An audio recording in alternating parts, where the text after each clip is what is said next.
कहानी के शुरू में हम स्कूल में कुछ बच्चों को देखते हैं। इन्हीं में रूबी भी थी, जो सब बच्चों के साथ बैठी खाना खा रही थी। तभी अचानक से उधर एक बच्ची की आंखें नीली हो जाती हैं और वो कांपने लगती है, जिसके बाद वो नीचे गिर गई थी और थोड़ी ही देर बाद उसकी मौत हो जाती है। किसी को कुछ समझ नहीं आता कि उसके साथ क्या हुआ। सभी घबरा गए थे। इसके बाद हमें पता चलता है कि ये एक वायरस है जो सिर्फ बच्चों में फैल रहा है। साइंटिस्ट इसको हल करने की कोशिश कर रहे हैं, पर अभी तक इस वायरस का कोई तोड़ सामने नहीं आया। और इसी तरह वक्त के साथ साथ 90% बच्चे इस वायरस का शिकार होकर मर जाते हैं, जिसके बाद हमें अमेरिका के प्रेसिडेंट दिखाए जाते हैं, जो बताते हैं कि इनका बेटा भी इस वायरस की लपेट में है। सब साइंटिस्ट डॉक्टर मिलकर इसका हल निकाल रहे हैं। उन्हें उम्मीद है कि उनका बेटा और बाकी सब बच्चे ठीक हो जाएंगे। प्रेसिडेंट कहते हैं कि अगर आप लोगों को कोई भी बच्चा ऐसा बीमार नजर आता है तो जल्द उसको CDC डिपार्टमेंट में भेज दें, जिधर साइंटिस्ट और डॉक्टर मिलकर उनका इलाज करेंगे। We will find a cure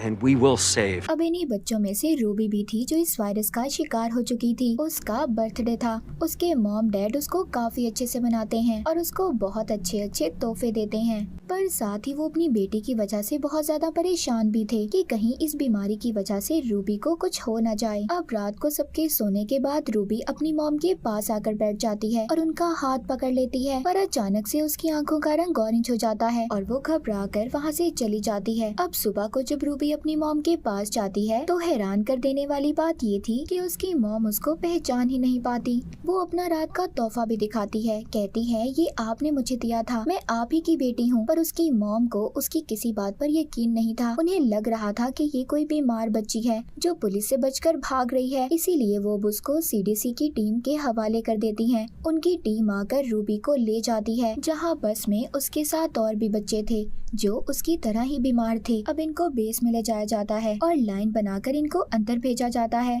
लेकिन तभी उधर एक लड़का गार्ड से बदतमीजी कर रहा था, जिस बात पर गार्ड उसको बहुत मारते हैं। ये देखकर रूबी बहुत ज्यादा डर जाती है। फिर अब इन सब बच्चों को चेकअप के लिए डॉक्टर के पास भेजा जाता है। जब रूबी की बारी आती है, डॉक्टर इसको बताते हैं कि ये बीमारी म्यूटेशन की वजह से आई है, जहाँ पर इंसान की जीन्स में तब्दीली की वजह से, जो इंसान को कुछ और ही बना देती हैं, और इससे सब बच्चों में खास किस्म की पावर्स ताकतें आ रही हैं। पर ये सब में एक जैसी नहीं है, हर बच्चा अलग पावर रखता है और इसीलिए हमने कलर्स, सब रंगों के नाम पर उनको नाम दिया है। सबसे पहले आते हैं ग्रीन, सब्ज, जो सबसे ज्यादा ज़हीन होते हैं, फिर ब्लू, नीले, जिनके पास किसी भी चीज को उठाने की ताकत हो, फिर आते हैं गोल्डन, जो बिजली को कंट्रोल कर सकते हैं। मगर ये सभी महफूज रंग हैं, पर इन सब में जो सबसे ज्यादा खतरनाक रंग है वो रेड और ऑरेंज है, लेकिन ये बहुत कम पाए जाते हैं। अब डॉक्टर रूबी का टेस्ट शुरू करते हैं। इनको पता चलता है कि रूबी भी ऑरेंज है और अब इसीलिए डॉक्टर एक इंजेक्शन लेकर उसे मारने आने वाले थे। तभी रूबी वहाँ से भागने लगती है, लेकिन डॉक्टर ने उसे पकड़ लिया था। पर रूबी डॉक्टर की आंखों में देखकर उनके दिमाग में ये फिट कर देती है कि रूबी ग्रीन है और डॉक्टर अब उसको ग्रीन क्लियर कर देता है। यानी कि रूबी के पास ये पावर थी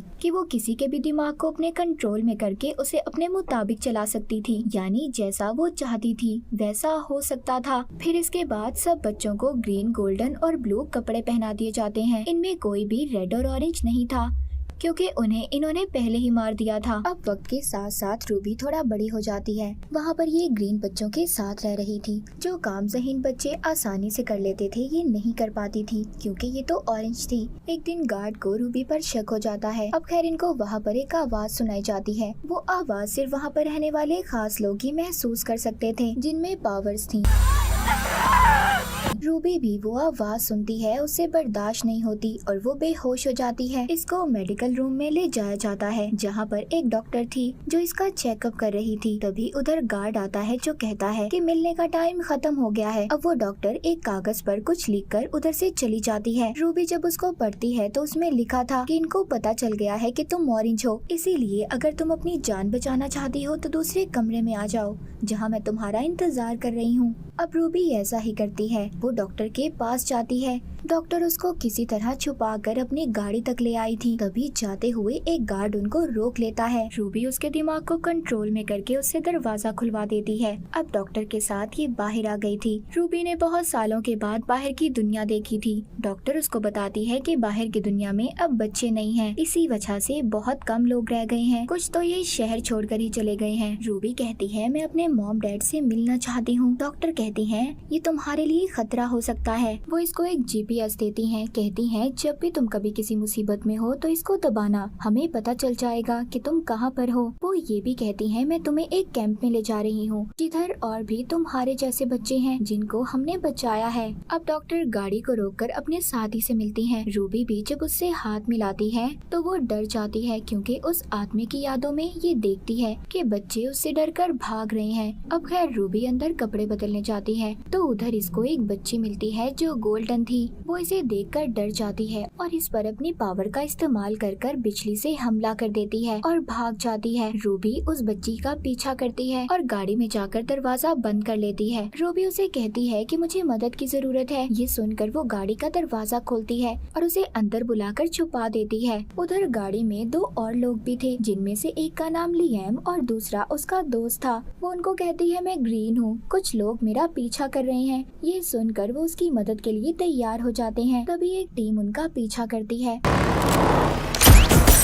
उधर डॉक्टर और उसका साथी भी था जो उनका पीछा कर रहे थे। तभी लिएम उधर जो कि ब्लू था वो इनकी गाड़ियों को खराब कर देता है जिस वजह से वो इनका पीछा नहीं कर पाते और ये बचकर निकल जाते हैं। अब ये एक जगह पर रुकते हैं। लिएम का दोस्त रूबी से कहता है अगर तुम ग्रीन हो तो तुम किसी के लिए कोई खतरा नहीं हो, ऐसे क्यों बचकर भाग रही हो। जिस पर रूबी कहती है अगर तुम मेरी मदद करना चाहते हो तो ठीक है वरना मैं चली जाती हूँ। पर लिएम उसको रोक लेता है और कहता है हम एक जगह पर जा रहे हैं जिधर ऑरेंज लड़का रहता है जो हम जैसे सभी बच्चों को उधर कैंप में सबसे बचा कर रखता है जिधर कोई खतरा नहीं होगा। अगर तुम चाहती हो तो तुम हमारे साथ चल सकती हो। रूबी भी उनके साथ चलने के लिए हाँ बोल देती है। अब रास्ते में रूबी लिएम से पूछती है कि तुम बेस से क्यों भागे थे। वो कहता है गवर्नमेंट हम पर गलत तजुर्बे कर रही थी, हमारी एक आर्मी बनाना चाहती थी जिन्हें वो दुश्मन के खिलाफ इस्तेमाल करेंगे, इसीलिए मैं वहाँ से भाग आया। उधर कैंप में उस डॉक्टर को भी पकड़ लिया जाता है जिसने ये कहा था कि रूबी ग्रीन है और फिर एक मास्क पहनकर लड़की आकर उधर डॉक्टर को मार देती है। हम देखते हैं रूबी जब रात को सो रही थी तभी उसका हाथ गलती से लिएम के हाथ पर लग जाता है। अब उसको लिएम की वो यादें दिखाई देती हैं कि कैसे वो बेस से भागा था। उसने अपने साथ साथ और भी बच्चों को बचाने की कोशिश की थी पर नहीं बचा पाया। जिसके बाद गोल्डन बच्ची रूबी को अपना एक ड्रेस देती है जिसे पहनकर वो बहुत ज्यादा अच्छी लग रही थी। लिएम भी उसकी तारीफ करता है। तभी उधर दो आदमी इनको बुरी तरह घूरने लगते हैं। रूबी इनके दिमाग को अपने काबू में कर लेती है और फिर जिसके बाद ये लोग अपनी वैन में बैठकर चले जाते हैं जिधर प्रेसिडेंट के बेटे की रिकॉर्डिंग चल रही थी। वो कहता है अगर मैं ठीक हो सकता हूँ तो तुम क्यों नहीं। जिसके बाद ये एक मॉल से बहुत सारी शॉपिंग भी करते हैं क्योंकि वहाँ पर कोई भी नहीं था। पर तभी वहाँ पर कुछ बच्चे इन पर हमला कर देते हैं। गोल्डन बच्ची भी अपनी बिजली जैसी पावर का इस्तेमाल करती है और उन्हें रोक लेती है।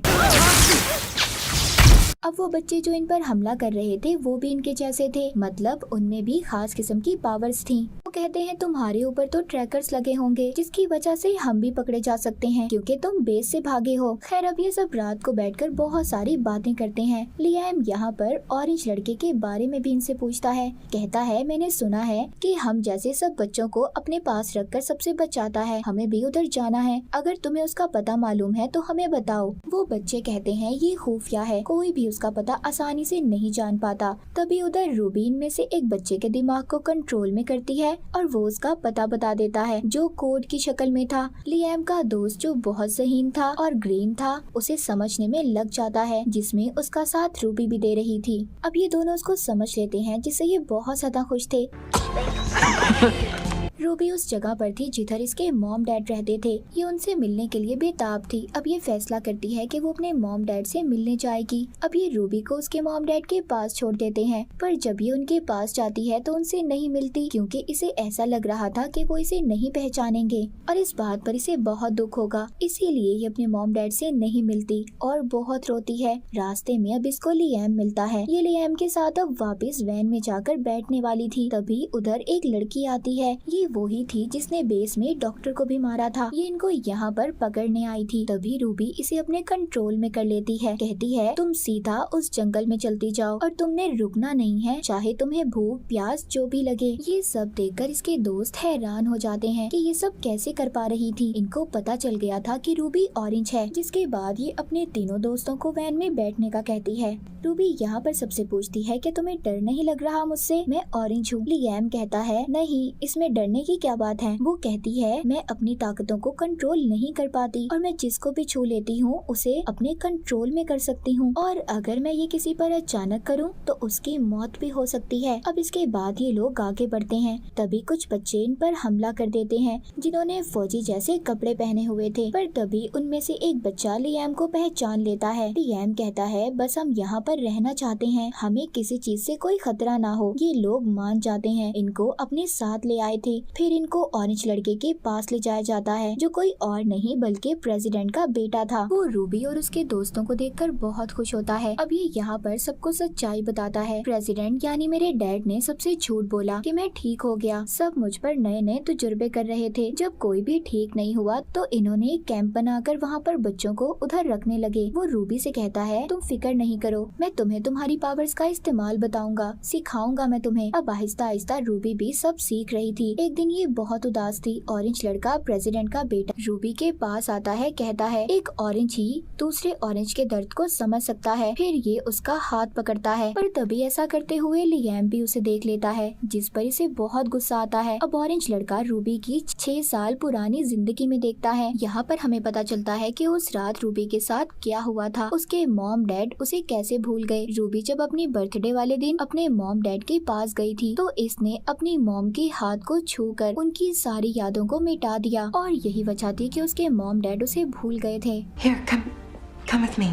ऑरेंज लड़का हैरान हो जाता है। कहता है ऐसा करना तो मुझे भी नहीं आता। वो कहता है ये सब तो मेरे पास भी नहीं है, क्या तुम मुझे सिखा दोगी। वो कहती है मैं नहीं जानती ये मैं कैसे कर लेती हूँ, और इसी गलती की वजह से मैंने अपने मॉम डैड को खो दिया। अब जब रूबी लियाम से मिलती है तो वो इससे काफी नाराज था। कहता है मैं जानता हूँ तुम दोनों के दरमियान क्या चल रहा है। रूबी कहती है ऐसा कुछ नहीं है और हम दोनों भी कभी नहीं मिल सकते क्योंकि मुझे डर है मैं तुम्हारे साथ भी वही ना कर दूं जो मैंने अपने मॉम डैड के साथ किया। ये कहकर वो वहाँ से चली जाती है। अब ये लियाम के दोस्त के पास आती है जो झील के किनारे बैठा था। वो रूबी से कहता है इधर भी मुझे वही सब लगता है जैसा बेस में था, हम इधर भी महफूज नहीं है। दूसरी तरफ ऑरेंज लड़का अपने लैपटॉप पर किसी को कुछ बता रहा था कि इधर कितने ब्लू हैं और कितने ऑरेंज हैं। तभी उधर रूबी आ जाती है जिसे देखकर ये अपना लैपटॉप बंद कर देता है। ये भी इससे लैपटॉप ही लेने आई थी ताकि इसका दोस्त अपने घर वालों से राब्ता कर सके। पर यहाँ पर ये इसे एक डील करता है। कहता है कि अगर तुम मुझे ये पावर सिखाओ कि लोगों के दिमाग में जाकर उनकी याद को कैसे मिटाते हैं तो मैं तुम्हें लैपटॉप दे दूंगा। ये भी हाँ बोल देती है। अब जब ये सब सिखा रही थी, जब ये अपनी आंखें खोलती है तो ऑरेंज लड़का उससे बदतमीजी कर रहा था। ये एक मुक्का मारकर यहाँ से भाग जाती है। बाहर जाकर बहुत रोती है। लियाम इससे पूछता है कि क्या हुआ।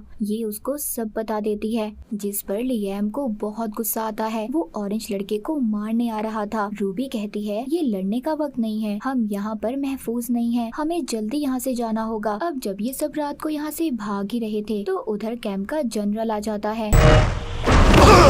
अब ऑरेंज लड़का भी उधर आ गया था। यहाँ पर इन्हें पता चलता है कि ऑरेंज लड़का जो प्रेसिडेंट का बेटा था वो भी बेस के लोगों के साथ मिला हुआ था जो बच्चों की आर्मी बनाना चाहते थे। ये लियाम को अपने कंट्रोल में कर उसे बहुत मारता है, पर तभी रूबी उस जनरल को कंट्रोल में करके उसे मार देती है। गोल्डन लड़की भी अपनी बिजली का इस्तेमाल कर उन पर हमला करती है, जिसके बाद रूबी अपने तीनों दोस्तों को यहाँ से जाने का कहती है और फिर अकेले ही ऑरेंज लड़के का मुकाबला करती है। इसके सभी गार्ड्स को कंट्रोल में करके इन्हें कहती है कि इस पर गन कर लो, पर ये दोबारा उन्हें कंट्रोल में कर उन्हें आपस में ही मरवा देता है। अब रूबी भी उसे कंट्रोल करने की कोशिश करती है, पर मामला उल्टा हो गया था। वो लड़का इसको अपने कंट्रोल में कर लेता है। वो कहता है कि मैं तुम्हारे अंदर से सारी उदास कर देने वाली सोचों को निकाल दूंगा, फिर हम दोनों मिलकर दुनिया में राज करेंगे। पर इससे पहले रूबी उसके कंट्रोल में आते हुए हेलीकॉप्टर के पायलट को कंट्रोल करके ऑरेंज लड़के के ऊपर गिरा देती है। उधर दूसरा हेलीकॉप्टर इस पर बॉम्ब गिराता है, पर लियाम के दोस्त ने इसे बचा लिया था, लेकिन अब वो भी जख्मी हो गया था। रूबी को कुछ समझ नहीं आता इसे क्या करना चाहिए। इसको उस डॉक्टर का दिया हुआ GPS याद आता है, जिसने सबसे पहले बेस से निकलने में इसकी मदद की थी। ये उसे दबा देती है। वो डॉक्टर अब अपने साथी के साथ आकर इन्हें बचा लेती है। इनको एक घर में लाया गया था।